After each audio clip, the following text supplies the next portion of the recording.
Good morning ये students, Gayatri school छात्रों के यूट्यूब चैनल में आप सभी का स्वागत। नेक्स्ट टॉपिक है कृषि यंत्रों की सामान्य जानकारी। भारत आज़ाद हुआ और आज़ादी के बाद देश में कृषि से संबंधित इक्विपमेंट को विकसित करने के लिए ICAR ने एक नई योजना तैयार की। ठीक है, पहले परंपरागत तरीके से जो देसी हलों की सहायता से खेती, बैलों की सहायता से खेत जोते जाते थे तो संभव नहीं हो पाया था, बड़े स्तर पर खेती नहीं की जाती थी। और हम सब जानते हैं कि जिस देश की कृषि की व्यवस्था मजबूत है उस देश की आर्थिक व्यवस्था भी मजबूत होती है। तो ICAR भारतीय कृषि अनुसंधान परिषद नई दिल्ली में राष्ट्रीय स्तर पर वर्ष 1976 में भोपाल मध्य प्रदेश में एक केंद्रीय कृषि इंजीनियरिंग संस्थान CIA की स्थापना की, जिसमें कृषि से संबंधित यंत्रों का निर्माण करना और उस यंत्रों को किसान तक उपलब्ध करवाने के लिए इस संस्थान को निर्मित किया गया। और इसी संस्थान के द्वारा है कृषि यंत्रों का निर्माण किया जाता था। देश के 70 के दशक में आई हरित क्रांति का आधार या एक अनंत किस्में थी, वहीं दूसरी ओर कृषि के यंत्रीकरण ने भी एक विशेष महत्वपूर्ण भूमिका निभाई। कृषि क्रियाएं जैसे खेत की जुताई, बुआई, निराई गुड़ाई, फसल की कटाई, मड़ाई और ओसाई जैसे कार्य कृषि यंत्रों ने क्रांतिकारी काम किया। देश में कृषि यंत्रों से संबंधित तकनीक का विकास, प्रचार प्रसार और उनको निर्मित करने से संबंधित ICAR ने CIA की स्थापना 1976 में की।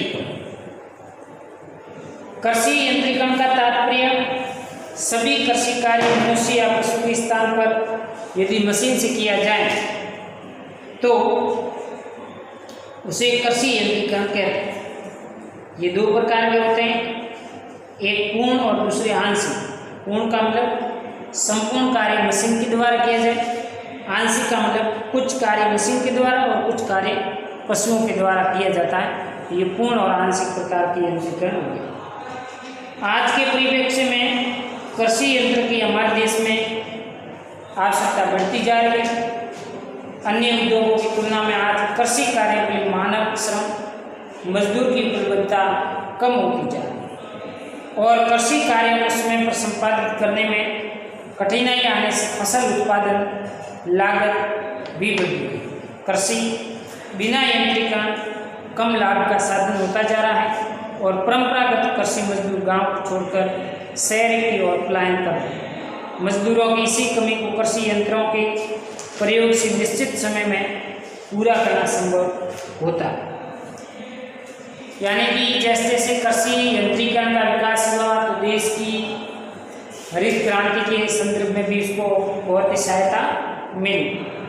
अब बात करते हैं कृषि यंत्रीकरण के क्या बेनिफिट, लाभ क्या है। पहला है कार्य क्षमता में वृद्धि, यानी कि इस यंत्रों की सहायता से कम समय में अधिक कृषि कार्य किया जा सकता है।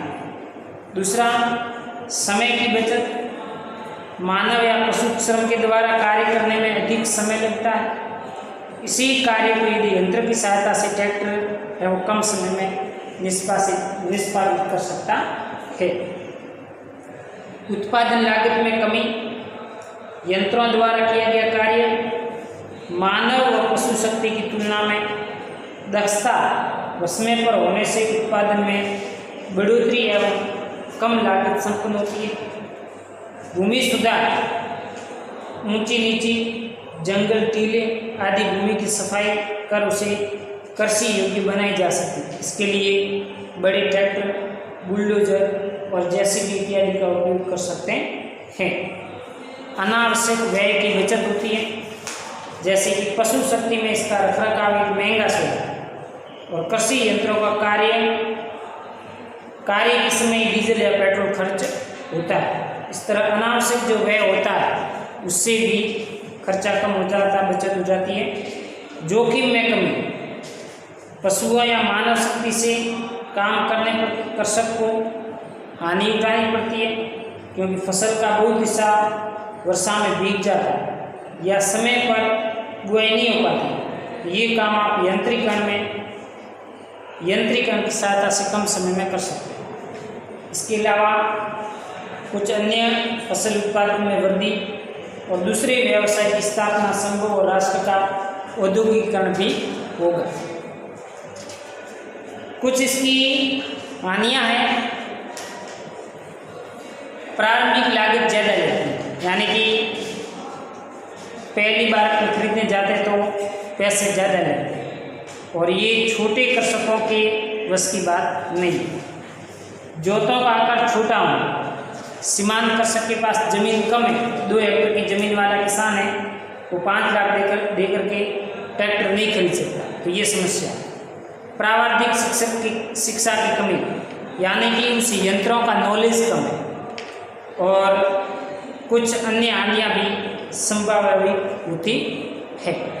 तो ये समस्त हानियाँ, पहले प्रारंभिक स्तर पर पैसे ज़्यादा लगते हैं, खेत किसानों के पास कम है, और शिक्षा की कमी के कारण उनको तकनीकी ज्ञान की कमी होती है, और उस तकनीकी ज्ञान की कमी के कारण उस उपकरण या यंत्र को संचालित करने में भी समस्या आती है। अब बात करें भारतवर्ष में कृषि यंत्रीकरण की उन्नति एवं भावी संभावना, यानी कि आगे इसके क्या स्कोप हो सकते हैं के बारे में बात करेंगे। भारतवर्ष में कृषि में यंत्रीकरण विभिन्न क्रियाकलापों को पूरा करने के लिए वर्ष दर वर्ष बढ़ रहा है। 2 टन प्रति हेक्टेयर उपज के लिए एक अश्वशक्ति की दर से शक्ति की आवश्यकता पड़ती है, जिसे आधुनिक ट्रैक्टर, डिस्क हल, पंपिंग सेट, रीपर, कंबाइन या पावर टिलर का निर्माण कर आप पूरा कर सकते हैं। भारत में यंत्रीकरण आवश्यक है, जैसा कि इसके लाभ एवं उन्नति से पता चलता है, अतः इस ओर काफ़ी प्रबल संभावनाएं बढ़ रही हैं। परंतु इसके लिए निम्न कारकों को ध्यान में रखना होगा, जैसे बड़े बड़े यंत्रों के निर्माण से ज़्यादा देसी यंत्रों को सुधार कर उस विशेष परिस्थितियों और जलवायु के अनुकूल बनाने से कार्य दक्षता बढ़ेगी तथा किसान लाभान्वित होंगे। किसानों को भी सहकारी खेती को अपनाने में जरूरत है, जिससे किसानों के व्यक्तिगत खर्च में कमी रहे।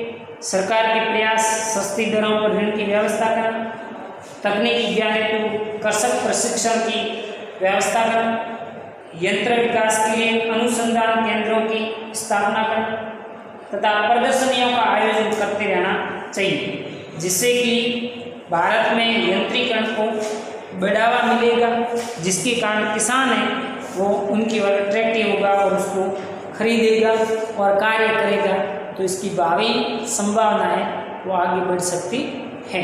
तो इस प्रकार से ये थे कृषि यंत्रों की सामान्य जानकारी, उसके लाभ, हानियाँ, और देश में आगे स्कोपिंग क्या हो सकते हैं।